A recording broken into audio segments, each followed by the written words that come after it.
Smart learn studio में आपका स्वागत है। अक्सर ऐसा लगता है ना कि गाने की प्रैक्टिस के लिए दिन में वक्त ही नहीं मिल पाता। अगर ऐसा है तो ये रूटीन बिल्कुल आपके लिए है। आज हम देखेंगे कि कैसे रोज सिर्फ 30 मिनट की प्रैक्टिस किसी की भी आवाज को बदल सकती है। चलिए शुरू करते हैं। तो सबसे बड़ा सवाल और सबसे कॉमन सवाल यही है, क्या रोज सिर्फ आधा घंटा प्रैक्टिस करना सच में काफी है, खासकर जब जिंदगी इतनी बिजी हो? और इसका जवाब है बिल्कुल हाँ, अगर प्रैक्टिस का तरीका सही हो। और यही इस पूरे रूटीन का सीक्रेट है। 30 मिनट की सही फोकस्ड प्रैक्टिस 2 घंटे की गलत प्रैक्टिस से कहीं ज्यादा बेहतर है। यहां बात क्वांटिटी की नहीं, क्वालिटी की है। तो फिर वो सही तरीका है क्या? आइए इस गोल्डन रूटीन को स्टेप बाय स्टेप समझते हैं ताकि हर एक मिनट का पूरा फायदा उठाया जा सके। तो ये रहा हमारे 30 मिनट का पूरा प्लान। हम वार्म अप से शुरू करेंगे, फिर आवाज को खोलेंगे, फिर कोर रियाज पर फोकस करेंगे, फिर उसे गाने पर अप्लाई करेंगे और आखिर में कूल डाउन के साथ खत्म करेंगे। हर स्टेप अपनी जगह पर बहुत जरूरी है। सबसे पहला और सच कहूं तो सबसे जरूरी स्टेप है वार्म अप। सिर्फ 5 मिनट।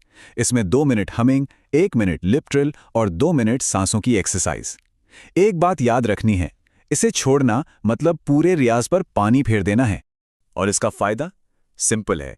एक अच्छा वार्म अप गले को खोलता है और आवाज पर पड़ने वाले किसी भी तरह के स्ट्रेन से बचाता है। ये आवाज को आगे की मेहनत के लिए तैयार करता है, बिल्कुल एक एथलीट की तरह। ठीक है, वार्म अप हो गया। अब क्या? अब बारी है वॉइस ओपनिंग की। अगले 5 मिनट हम अपनी आवाज को कोर प्रैक्टिस के लिए तैयार करेंगे। इसके लिए बस आ, ए, ई, ओ, ऊ इन 5 स्वरों का अभ्यास करना है। हर स्वर को 3 से 4 सेकंड तक लो या मीडियम पिच पर होल्ड करें। इससे आवाज में एक स्मूथनेस आती है और वो जो आवाज फटने या क्रैक होने की दिक्कत होती है ना, वो कम हो जाती है। अब आता है हमारी प्रैक्टिस का दिल, सबसे जरूरी हिस्सा, 10 मिनट का कोर रियाज। यहीं पर सिंगिंग की असली नींव रखी जाती है। इन 10 मिनटों को हम 3 हिस्सों में बांटेंगे। पहले 3 मिनट तक बेस नोट सा को होल्ड करना है, फिर 4 मिनट आरोह अवरोह की प्रैक्टिस और फिर आखिर के 3 मिनट में कोई भी 1 या 2 अलंकार। इस कोर रियाज से मिलेगा क्या? 3 चीजें साफ तौर पर सुधरेंगी: सुरों की शुद्धता, नोट्स पर कंट्रोल और ओवरऑल कॉन्फिडेंस। रियाज तो हो गया। अब जो भी सीखा, जो भी मेहनत की, उसे असल गाने में इस्तेमाल करने का वक्त आ गया है। अगले 7 मिनट गाने की प्रैक्टिस के लिए हैं। लेकिन रुकिए, यहां भी कुछ स्मार्ट नियम हैं। सिर्फ एक आसान गाना चुनना है और उसकी भी बस 1-2 लाइनों पर ही फोकस करना है। अपने सही स्केल में गाना है और पहले धीरे धीरे शुरू करके फिर नॉर्मल स्पीड पर आना है। मकसद परफेक्शन है, पूरा गाना गाना नहीं। और अब हम अपने रूटीन के आखिरी लेकिन बहुत जरूरी पड़ाव पर हैं, कूल डाउन। ये आखिरी 3 मिनट आवाज को लंबे समय तक हेल्दी रखने के लिए एक इन्वेस्टमेंट की तरह हैं। कूल डाउन के लिए कुछ भारी भरकम नहीं करना है, बस हल्की हमिंग, गर्दन और जबड़े को रिलैक्स करना और 2-3 गहरी सांसें लेना।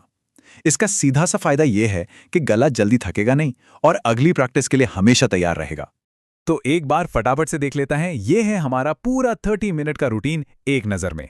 Warm up, voice opening, core रियाज, सॉन्ग प्रैक्टिस और कूल डाउन। यही स्ट्रक्चर इस रूटीन को इतना असरदार बनाता है। अच्छा, ये तो हो गई बात कि क्या करना है, लेकिन उतना ही जरूरी ये जानना भी है कि क्या नहीं करना है। कुछ आम गलतियां हैं जो इन 30 मिनट की सारी मेहनत पर पानी फेर सकती हैं। इन 5 गलतियों से हमेशा बचना है। बिना वार्म अप के सीधे गाना शुरू करना, बार बार एक्सरसाइज बदलना, जबरदस्ती ऊंचे सुर लगाने की कोशिश करना, रोज अलग अलग स्केल इस्तेमाल करना और प्रैक्टिस को सिर्फ मनोरंजन समझना, प्रैक्टिस की तरह नहीं करना।